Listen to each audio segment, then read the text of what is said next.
আসসালামু আলাইকুম আপনাদের আবার চলে এসেছি। দেখেন আমার খালামণির কাছে কতগুলো আঙুর ধরেছে ছোট গাছে। দেখেন অনেক আঙুর ধরেছে। এটা আমার খালামণির গাছ। না শুনতে পাবে। দেখেন আঙুরের থোকা অনেক ধরেছে গাছে।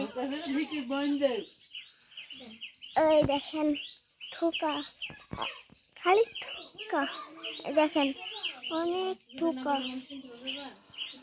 থোকা, শুধু থোকা থোকা থোকা।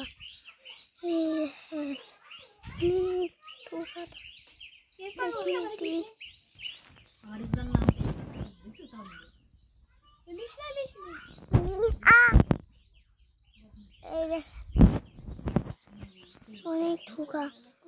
লাইক সাবস্ক্রাইব করে আপনার পাশে থাকবেন। পরবর্তী ভিডিওর জন্য টাটা।